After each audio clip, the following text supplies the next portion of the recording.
واقعی عقل مند خواتین اس بیان کو سنیں گی تو وہ جو مسکنسپشن پیدا کیا جاتا ہے کہ جناب اسلام میں عورتوں کو آزادی نہیں ہے، جناب اسلام میں عورتوں کے لیے گھٹن ہے، اللہ اکبر، ذرا پہلے اسلام سے پہلے کے حالات پڑھو اور اس کے بعد اسلام کے آنے کے بعد عورتوں کو کیا شاندار مقام میرا دین دیتا ہے۔ اللہ کے نبی نے دا بیسٹ لوگوں کی جب مثال بیان کی، بہترین لوگوں کی مثال بیان کی، تو نبی پاک فرماتے ہیں، ترمذی کی حدیث ہے، سب سے بہتر وہ ہے جو اپنے اہل کے لیے بہتر ہو، یعنی اپنی فیملی کے لیے بہتر ہو، اور آقا فرماتے سنو میں تم سب سے زیادہ اپنے اہل کے لیے بہتر ہوں۔ نبی پاک سب سے زیادہ اپنی فیملی کے لیے بہتر۔ نبی پاک علیہ الصلوۃ والسلام سے ایک شخص نے پوچھا، حضور شوہر پر بیوی کا کیا حق ہے؟ تو آپ نے فرمایا جب وہ کھائے یعنی شوہر کھائے تو بیوی کو کھلائے، جب لباس پہنے اسے بھی پہنائے، اس کے چہرے پر نہ مارے، اسے بدصورت نہ کہے، اور اگر سمجھانے کے لیے اس سے علیحدگی کرنی پڑے تو گھر میں ہی علیحدگی کرے۔ اللہ اکبر۔ ایک بار حضرت عمر فاروق رضی اللہ عنہ کی بارگاہ میں، سنیے گا، بڑا دلچسپ واقعہ۔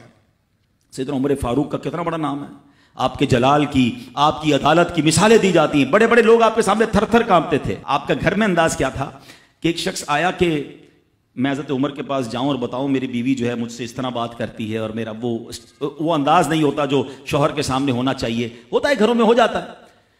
تو حضرت عمر کے دروازے پر پہنچا نا، تو اندر سے اسے سیدنا عمر فاروق رضی اللہ تعالیٰ عنہ کی زوجہ ام کلثوم رضی اللہ تعالیٰ عنہ کی ناراضگی کی عالم میں گفتگو کرتے ہوئے سنا۔ وہ حضرت عمر سے بات کر رہی تھی، تو وہ شوہر سوچنے لگا کہ میں تو اپنی بیوی کی شکایت لے کر آیا تھا، حضرت کے تو گھر کا بھی معاملہ ہی ایسا ہی ہے۔ تو وہ کہتے میں واپس ہونے لگا، حضرت عمر نے بلا لیا، کہ کیوں آئے تھے؟ تو کہا کہ میں تو حضرت اپنی بیوی کی شکایت کرنے آیا تھا، مگر میں آپ کے دروازے پر آیا، آپ کا بھی معاملہ ہی ایسا ہی ہے، تو میں سمجھ گیا ہم دونوں ایک ہی معاملے میں ہی ہیں۔ اب حضرت عمر نے جو ان کی تربیت فرمائی نا، آپ نے فرمایا میری بیوی کے مجھ پر چند رائٹس ہیں، چند حقوق ہیں، مجھے اس سے چند فائدے حاصل ہوتے ہیں جس کی بنا پر میں اس سے درگزر کرتا ہوں۔ پہلا یہ کہ یہ میرے لیے جہنم کی آڑ ہے، میرا دل اس کی وجہ سے حرام کاموں سے بچا رہتا ہے۔ نمبر دو، جب میں گھر سے نکل جاتا ہوں یہ میری خزانچی بن جاتی ہے، یعنی میرے مال کی نگہبان بن جاتی ہے، میری دھوبن بن جاتی ہے، میرے کپڑے دھوتی ہے، میرے بچے کی پرورش کرتی ہے، میرے لیے روٹیاں اور کھانے پکاتی ہے۔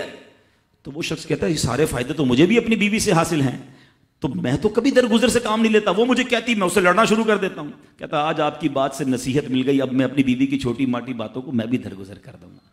کتنی پیاری بات بتائی، ہم وہ ساری باتیں بھول جاتے ہیں، ایک غلطی پر پکڑ لیتے ہیں، ایک غلطی پر ڈانٹتے ہیں، ہر غلطی پر جناب ایسا نہیں ہوتا، ہر غلطی کی سزا سزائے موت نہیں ہوتی ہے، ہم غلطیاں نہیں کرتے۔ اگر جس طرح ہم اپنی بیوی کو اور غلطی پر ڈانٹتے وہ ڈانٹنا شروع کر دے پھر کیا حال ہوگا؟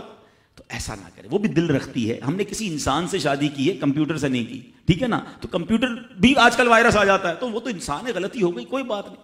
تو سبحان اللہ، اتنا پیارا مذہب ہے۔